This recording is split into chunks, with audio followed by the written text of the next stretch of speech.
Hello, OFA. Hey. Well, it is good to see all of you.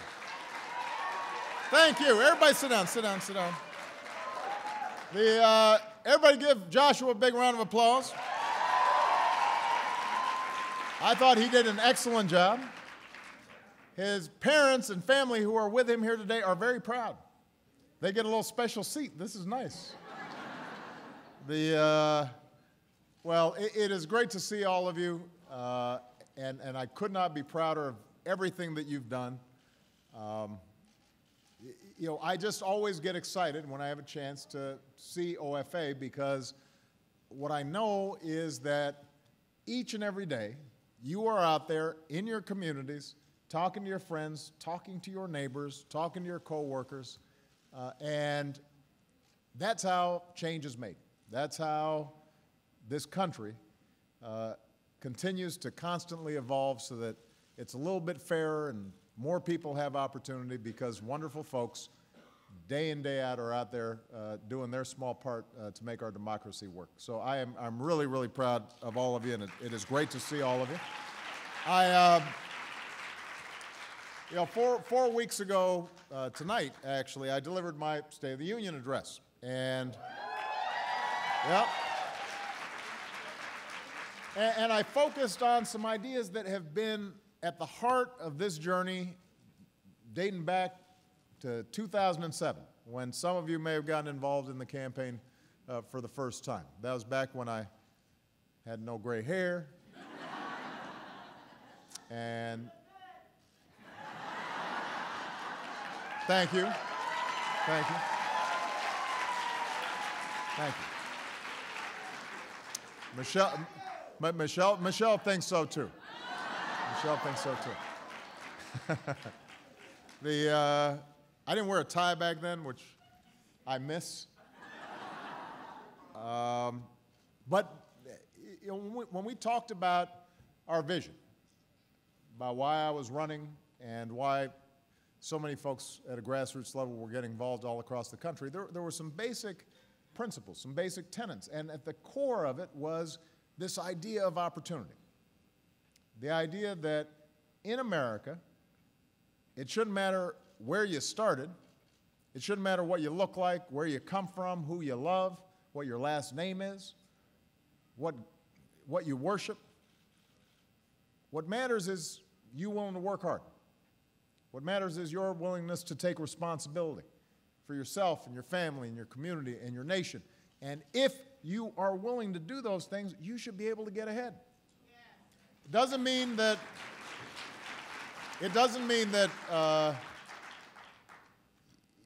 that everybody's suddenly wildly rich. It means that you can make it. It means that you've got some basic security. It means that you can afford a home and that you can send your kids to college and make sure they get a good education, and you can retire with dignity and respect, and you've got health care you can count on. And you can pass on a sense of hope and optimism to your children. That was what we fought for. And the problem at the time, obviously, was not just that that idea had been betrayed or was not being fully realized for decades. It was also that we were in the midst of one of the worst financial crises. We didn't fully know it when I was running, but we ended up being in one of the worst financial crises in our history. And so we've spent a lot of time now digging back, digging out of that, fighting back and digging out of that hole. And it's been challenging, and it's been tough. And some of you in your own personal lives, you've seen the effects of it. Some folks here may have lost their home during that crisis. Some folks here may have lost their jobs during that crisis. Some folks here may have seen someone else in their family suffer from the effects of that Great Recession. And the good news is that over the course of the last 4.5 years, we have seen the economy grow. We've seen our businesses create more than 8.5 million new jobs. We've seen The auto industry has come roaring back. We've seen manufacturing creating jobs consistently for the first time since the 1990s. We've got a lot of work behind us clearing away the rubble of that crisis.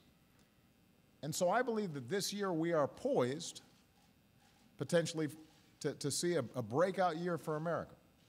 There's no country on earth that is better positioned to take advantage of the future than us.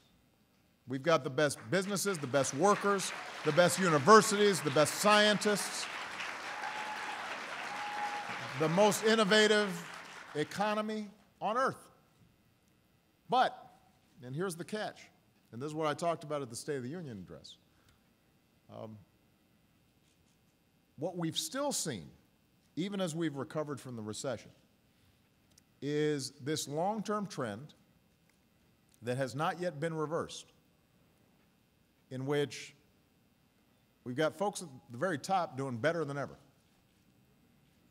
And working class families, middle class families, folks struggling to get into the middle class, have continued to have to work harder and harder and harder just to get by. And more of those ladders of opportunity into the middle class have been taken away. And as I said at the State of the Union, our job, our generational task, is to reverse those trends and get back to a point where our economy is growing in a broad-based way, an economy in which everybody feels the benefits, an economy in which everybody feels more secure. That's what we're fighting for. That's what we're fighting for. And so I put forward then what we called an opportunity agenda. And it's pretty simple. We can break it down into 4 component parts. Number one, more good jobs that pay a good wage. Because we know that work is not just a matter of a paycheck, it also gives people a sense of purpose and dignity and shape to their lives. Number 2, making sure that everybody who doesn't have a job is trained in the skills they need to get those good jobs. Number 3, a world-class education for every child in America, not just some, but every child in America.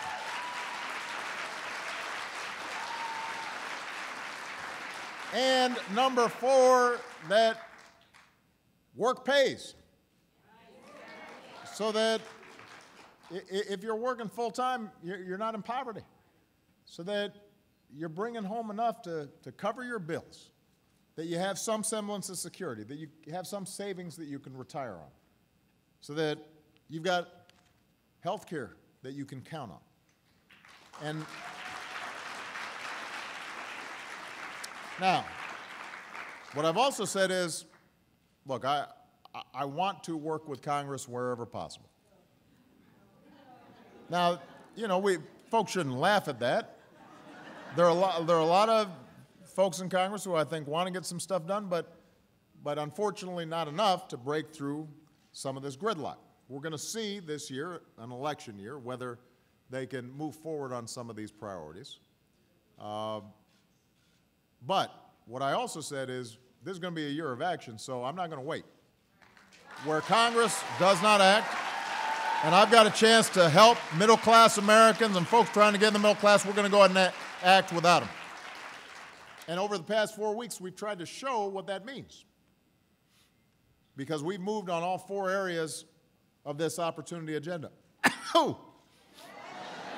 I've been working so hard, I might be getting a cold. I actually think I'm okay. I'm just...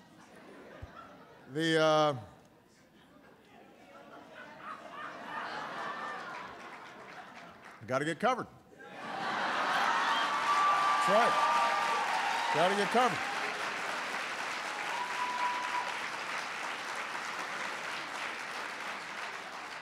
So just give you a couple examples. We've launched new hubs to help bring 21st century manufacturing jobs back to America, to our shores. We ordered reforms in our job training system so that folks are being trained for jobs that actually exist, and so that when you get trained, you know that there's a job out there for you. We rallied business leaders to help make sure that there's, the fastest possible broadband in every classroom in America, and we've already gotten that started with billions of dollars in commitments that are going to be going into classrooms, and we're going to help teachers so that they're trained to help these students take advantage of these new technologies. I signed, as many of you know, an executive order saying that if you want a contract with the federal government, you got to pay your workers $10.10 an hour. They deserve fair pay. So we made some progress, but we got more to do. And as usual, I need your help. You guys are going to be the key to helping to drive some of this agenda, not just next month, not just over the next 6 months, but over the course of this year, because we want to be able to look back and say we've made some progress on this opportunity agenda. So let me just talk to you about what I really want you to focus on. Number one, let's make sure we're giving America a raise. Let's make sure we're giving America a raise. One thing that Americans across the board agree on is if you work full-time in the wealthiest nation on earth, you shouldn't be in poverty. You shouldn't be in poverty. And in the year since I first asked Congress to raise the minimum wage, 6 states have gone ahead and raised theirs. More are working on it. I just met with the governors this past weekend. You've got a whole bunch of governors who are saying we need to raise this minimum wage. In my State of the Union address, I called on business leaders to start raising their minimum wage, and last week the Gap announced that it was going to raise its base wage for 65,000 of its employees, which was good news, obviously, for them. This should not be hard to do. 3/4 of Americans support raising the minimum wage. Not just Democrats, independents, Republicans support raising the minimum wage. Unfortunately, so far we have seen Republicans in Congress not even want to vote on it, even though the current proposal would potentially provide more income for 16 million Americans. Now, I know that OFA volunteers from coast to coast held a day of action last week to let people know it makes no sense to block a vote on raising the minimum wage, telling people how to fight back. This is really important. 3/4 of your neighbors, your friends, your coworkers agree with us on this. We just have to get them activated. It doesn't involve a big new government program. It doesn't involve a big new bureaucracy. It doesn't involve new federal spending. All it involves is Congress taking a vote, and 3/4 of the American people say it's the right thing to do, and it won't just be good for those families, it'll be good for our economy as a whole. Because when ordinary families have more money in their pockets, they go out and spend it. And when they go out and spend it, that means business has more customers. And that means more profits. And that means they can hire more workers. And the whole economy starts going up. So this is good for our economy and it's good for everybody, but I'm going to need all of you to keep on pushing on that front. Second thing, I could not be prouder of the work that you've done to help America get covered. Joshua told you his story. He is an example that is duplicated all across the country. Because of you, we now have 4 million Americans who have signed up for quality private health insurance through the marketplace exchanges. 4 million people have already signed up because of you. 4 million. 4 million. 4 million. That's on top of the 3 million young people who've been able to get coverage by staying on their parents' plan, and on top of the millions of Americans who are signing up to get Medicaid for the first time. So you've already, because of the work that you've done, made sure that people all across America are getting better coverage. And that is also in addition to the seniors who've gotten discounts on their prescription drugs because we've closed the donut hole, and all the people who already had a health insurance but now don't have to face lifetime limits.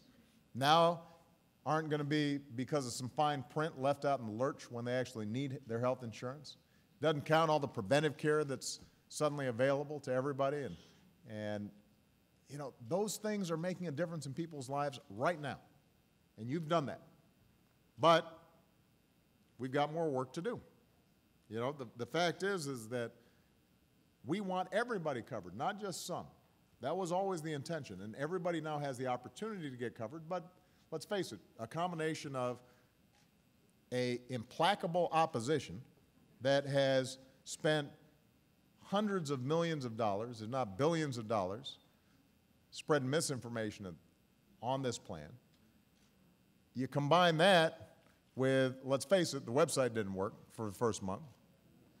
And all those things combined mean that a lot of people who really could use this coverage are still unsure or dissuaded or haven't checked it out for themselves.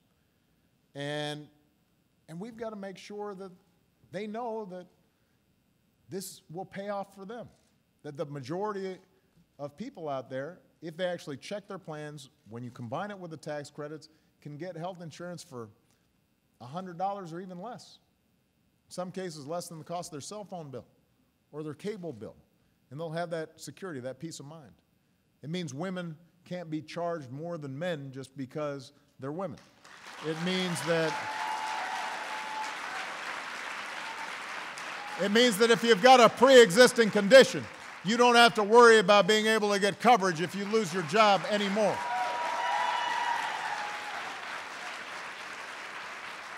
So, everybody here's got a story. A lot of you got involved in the first place because of this health care issue. A lot of you are, because I know I met you on the campaign trail in some cases, and you came up and told me about a story of how painful and difficult an illness in the family had been, and not knowing how you were going to pay for coverage, how you were going to pay for the care for a loved one. So you all know this, and you can tell these stories in ways that are outside of politics. You know, politicians, if they're talking here in Washington, people discount them. I'll just be honest with you. People, they just assume, you know what, everybody's just yakking and trying to win an election, and so that's why misinformation can thrive. But when they hear from their friends and their neighbors and their coworkers like you, and you're able to say, hey, here, check it out. You know, take a look on the website. You know, go, if you reach out to your Republican friend who can't stand Obama, but is basically a nice person, and they just, they watch the wrong newscast, or you all know those folks. I mean, some uncle or cousin, you love them to death. But they come in with all this information that's just wrong, and you're shaking your head, but you decide, you don't want to get in an argument with them because you haven't seen them in a while and you miss them. Right? Everybody's got those folks. You know them. So if you're able to reach out to them and you just say, hey, take a look, here, let's get on the website. There's the price. There's the plan. Here's the tax credit. Here's what it'll cost for you. Come on, Uncle Joe, I know you don't have health insurance. You may not like the president, but this really is a good deal. They'll listen to you, right? And then there's some folks, actually, who do like me, but they just don't know. Because they're not paying attention. Because, they're on one of the other channels that, has Real Housewives or something. And they really don't know that there's this health care plan out there. So what you need to do is to continue what you're doing and reach out with your teams in your respective cities, states, towns, counties, because right now, we've only got a few weeks left. March 31st, that's the last call. If folks aren't signed up by March 31st, they can't sign up again until the next open enrollment period. with the 2015 rates. So if they want health insurance now, they need to sign up now. And we're going to make a big push these last few weeks. But as I said, I can talk, my team can talk here in Washington. It's not going to make as much of a difference as if you are out there making the case. The work you're doing, is God's work. It is hard work. You don't have the you don't have the prerogative. You don't have the prerogative to just go around and say no to everything. You don't have the prerogative to just be cynical. You don't, think that the country moves forward just on its own. You understand that it happens because ordinary people come together to do some extraordinary things. And let other people root for failure or refight the old battles. Our job is to make sure that this law works for everybody and to keep up the long fight to restore opportunity for all. So let's get that minimum wage done and give America a raise. Let's get people signed up and make sure that everybody has coverage. Let's keep going on all the issues of equity and equal pay for equal work, and making sure that families have security and that we're bringing jobs back to America and our kids are getting the education they need and college is affordable. Let's keep working on these issues. I never promised you it was going to be easy. I never did. And I always have to remind people that. Progress is hard, but progress is possible, and it's possible because of you, and that's why I couldn't be prouder of you. All right? Thank you, everybody. God bless you.